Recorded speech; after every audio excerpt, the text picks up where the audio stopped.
Hoje eu quero trazer as 3 principais pagadoras de dividendos da minha carteira. E não simplesmente para expor algumas ações que eu tô investindo, mas pra gente fazer uma reflexão e também mostrar para vocês como é importante a gente analisar de maneira correta as empresas que podem sim ser boas pagadoras de dividendos. Bom, eu vou fazer essa reflexão, mas antes eu quero pedir para você já se inscrever aqui no canal se você não é inscrito ou inscrita, deixar o seu like e me acompanhar até o final do vídeo. Bom, vamos lá, gente. Eu quero trazer essas 3 principais pagadoras de dividendos da minha carteira, sabendo que sim, existem outras melhores no mercado que eu também vou pontuar para vocês hoje, mas eu quero mostrar para vocês que muitas pessoas que vêm me perguntar assim, poxa, Bea, mas você compra todos os meses e quando que você vai vender uma ação? E eu digo que, olha, dependendo da ação que for, talvez ela nunca saia da minha carteira, porque ela pode ser uma boa pagadora de dividendos e uma boa fonte de renda passiva lá na frente. E aí, por mais que muitas pessoas elas menosprezem aqueles centavinhos que você recebe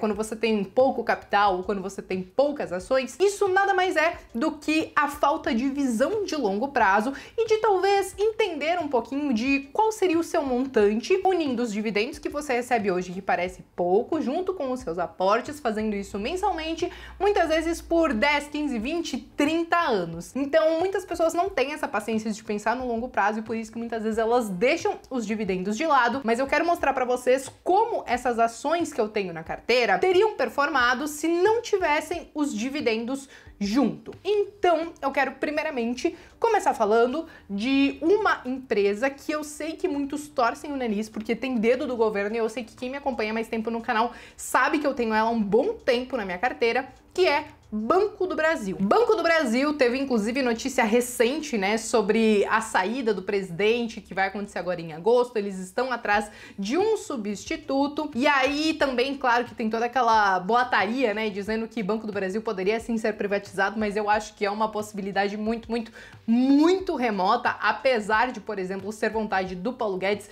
e também era vontade do presidente que tá saindo agora. De qualquer maneira, gente, Banco do Brasil, quando você olha hoje, ela tá com um dividend yield de 3,68%. E aí muita gente diz assim, ai, tá bom, bem, então você tá dizendo que 3,68% é um dividendo maravilhoso para você manter ela na carteira? Não, gente, é claro que não. O que acontece é que muitas pessoas cometem esse erro de olhar apenas o dividend yield atual e esquecem de olhar numa janela maior, principalmente entendendo que você vai ficar provavelmente com essas ações pensando no longo prazo ou no longuíssimo prazo. Então o que eu fiz? Eu olhei os últimos 10 anos de Banco do Brasil e eu cheguei a uma média anual de dividendos para ela de 6,27%. Muitas pessoas devem pensar, poxa, Bea, mas isso parece pouco. Existem ações que pagam mais do que isso? Sim, existem. Depois eu vou mostrar para vocês quais são. Mas a questão é que a reflexão que eu quero trazer é que muitas pessoas olham esse dividendo, olhando os últimos 12 meses e esquecem de olhar numa janela maior. E quem olha o dividendo atual ainda cai na pegadinha e parece que esquece todo esse período que a gente está vivendo de pandemia, onde, por exemplo, os bancos não vão poder distribuir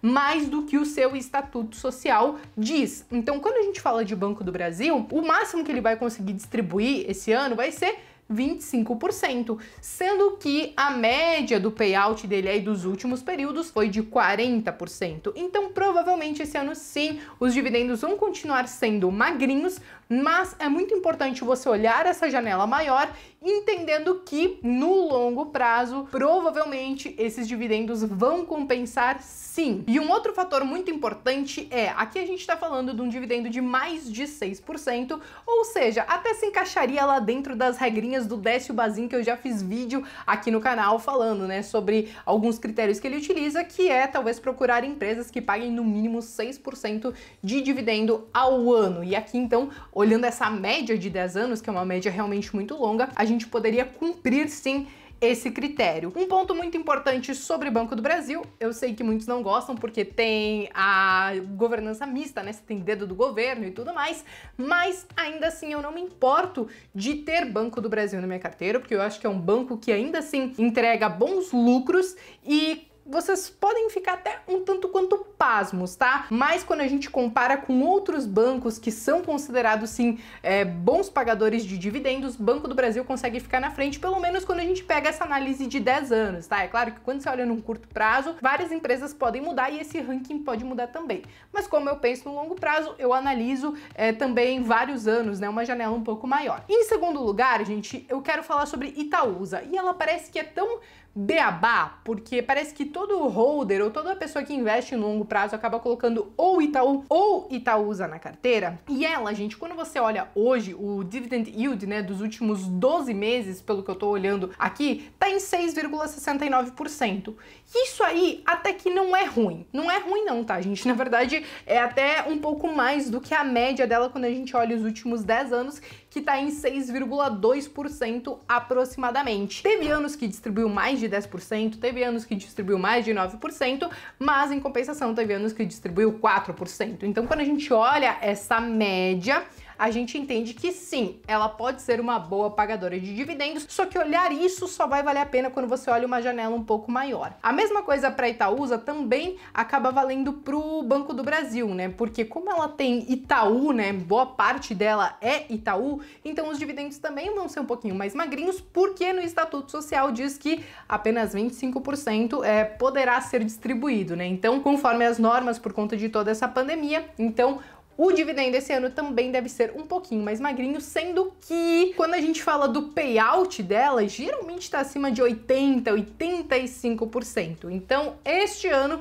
é um ano que sim, pode ser um tanto quanto atípico, né? Principalmente considerando que os dividendos de Itaú vão acabar afetando bastante a questão de Itaúsa. Então, realmente, a gente pode esperar para esse ano, no curto prazo, um dividendo mais magrinho, mas o importante é a gente realmente avaliar esse período um pouco mais longo, se a gente também quer olhar lá pra frente. E em terceiro lugar, gente, eu coloquei a Engie. E a Engie, gente, ela tem uma média dos últimos 10 anos de 5,95%, ou seja, quase 6%. Eu considero que entre esses 6%, e tem empresas que pagam mais, isso é sim um bom pagamento de dividendo quando a gente compara com a nossa renda fixa, ainda assim, então a gente está correndo o risco para ganhar mais do que ela, então a gente está superando sim e bem a renda fixa, e quando a gente olha o dividend yield atual dela, ela está em 3,2%, então se a gente fica limitado a olhar apenas os últimos 12 meses, a gente simplesmente vai se desapontar com dividendos, mas quando a gente olha o histórico,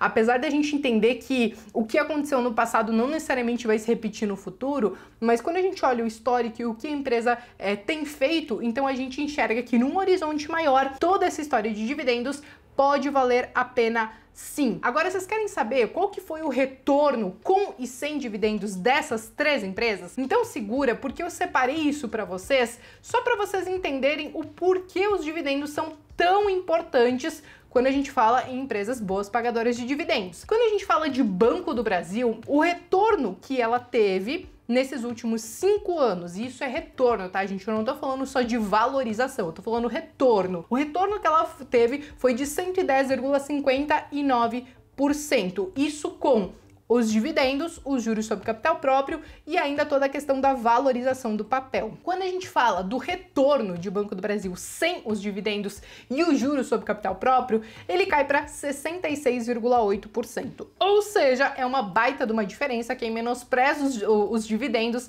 muitas vezes, então tá deixando de realmente ter um retorno um pouco maior. Quando a gente fala de Itaúsa, o retorno com dividendos de JCP foi de 137,81% e sem esses proventos, então ficou em 65,62%. E quando a gente fala de Engie, então a diferença é de 115,61% com dividendos e JCPs e 59,10% sem esses proventos. Essa é a diferença de retorno quando a gente tira os dividendos fora. E aqui esse retorno, ele é calculado como se eu estivesse reinvestindo esses dividendos na própria ação. Então essa é a conta que eu acabo fazendo, porque é o que eu acabo aplicando hoje para os ativos que eu tenho na minha carteira, porque eu não preciso desses dividendos. Então, automaticamente, como eu não preciso deles hoje, porque eu tenho outras fontes de renda, como aqui no YouTube e tudo mais, então eu só reinvisto e tá tudo certo. Agora, um último ponto sobre essas 3 ações que eu coloco na minha carteira e que eu não tenho a pretensão de tirar elas, porque eu considero elas boas pagadoras de dividendos, é que elas juntas, essas 3 juntas, elas representam aí em torno de 23, 24% da minha carteira. Agora, gente, vocês devem estar perguntando, tá, Bia, você disse que você iria falar de outras ações que pagam mais do que as ações que você tem na carteira. E sim, gente, eu quero trazer, claro que a critério de curiosidade, porque eu acho que cada um precisa estudar depois mais a fio, realmente no detalhe, cada uma dessas empresas, caso tenha interesse. A Taesa, por exemplo, para mim ela é uma das maiores pagadoras de dividendos que a gente tem aí nos últimos 5, 10 anos, e ela tem sim dividendos relativamente constantes. Quando a gente fala de transmissoras de energia, é claro que é muito mais fácil, né, a gente entender que talvez a receita não tenha tanta oscilação como a distribuição e como a geração. Inclusive eu falei isso em um vídeo recente aqui no canal. Quando a gente fala de Taesa, gente, a média de dividendos pagos nos últimos 10 anos ficou em 12,78% ao ano. Isso é coisa pra caramba. Em segundo lugar, a gente tem a CEMIG com 8,61%, a gente tem a própria Vivo, né, a Telefônica Brasil, com 8,12%, e a gente também tem aqui, a gente até teria, por exemplo, a BR Distribuidora, mas ela tá há pouco tempo no mercado, tá? Então eu não considerei ela na minha lista, porque eu nem tenho esses últimos 10 anos para estudar. Mas a gente também teria, por exemplo, BB Seguridade com 6,72% ao ano. Então, são excelentes pagadoras de dividendos? Depende se você estudar essa empresa e você achar que sim, que elas têm espaço na sua carteira, que você gostou delas, que você gostou da gestão, que você fez toda uma análise. Por que eu não tenho nenhuma delas? Não sei, porque eu acabei comprando, na verdade, essas ações que eu tenho hoje já há bastante tempo, e hoje algumas, na verdade, eu nem consigo fazer tantos aportes assim, porque elas acabaram se valorizando, principalmente de março pra cá, então elas ganharam um peso um pouco maior, eu acabo olhando para as que ficaram um pouquinho para trás. Mas se eu tivesse que considerar alguma dessas que estão aqui, que não estão na minha carteira, provavelmente seria a Taesa, tranquilamente. Apesar dela ser Unity, muitas pessoas não gostarem de Unity, quando eu penso nessa estratégia de dividendos e principalmente uma renda passiva lá na frente, para mim a Taesa tá ali na frente, ela tem sido bem constante nesses pagamentos e tá em um dos setores de energia que eu considero mais tranquilo. De qualquer maneira, gente, eu quis trazer um pouquinho sobre esse tema de dividendos e também trazer algumas empresas que eu tenho na carteira, realmente pra gente quebrar isso das pessoas olharem somente os indicadores de curto prazo e pegarem o hábito de realmente olhar os últimos 5, 10 anos para realmente entender o que a empresa fez e como que ela passou talvez em anos tão difíceis quanto esse que a gente tá passando. Não sei se teve, mas a gente teve algumas outras crises aí nos últimos anos, então a gente consegue meio que entender como que a empresa foi durante e depois disso também, se ela conseguiu voltar a entregar bons dividendos e tudo mais, ou até mesmo se ela foi constante, né? Mesmo em períodos como 2014, 15, 16. Então, nunca esqueçam de olhar um histórico um pouco mais longo, mas claro, com a consciência que talvez ele não vai se repetir lá na frente. Eu sei que essa estratégia de dividendos, muitas pessoas, elas não têm a paciência de olhar para o longo prazo, então elas não gostam da ideia de pensar de, poxa, eu quero fazer um pouquinho a cada mês, né? Pensando de ir aos pouquinhos ao longo dos anos. Muitas pessoas, elas vêm com aquela de querer dar uma tacada só ou simplesmente querer ficar rico o mais rápido possível, o que eu não vou nem julgar se é errado ou certo, porque cada pessoa tem que fazer o que deixa mais à vontade e traz mais dinheiro. Se a pessoa tá ganhando dinheiro, quem somos nós para questionarmos? Mas uma das minhas estratégias preferidas é realmente olhar para esse longo prazo e ir fazendo um pouquinho por mês, devagar e sempre, mas claro que isso exige uma certa paciência do investidor. Quem não tem paciência ou vai ter que aprender a ter, ou vai ter que estudar uma estratégia que se adeque melhor ao seu perfil e que de preferência não te tome dinheiro. Beleza, minha gente? Eu espero que vocês tenham gostado desse vídeo. Eu quero que vocês me contem aqui nos comentários qual é a pagadora de dividendos preferida de vocês, que vocês têm em carteira, e se realmente olhar para esses ativos que são pagadores de dividendos faz parte da sua estratégia. Compartilhe aqui nos comentários a sua opinião sobre esse tema, se inscrevam no canal se vocês ainda não se inscreveram, deixem o seu like e eu vejo vocês então no vídeo de domingo.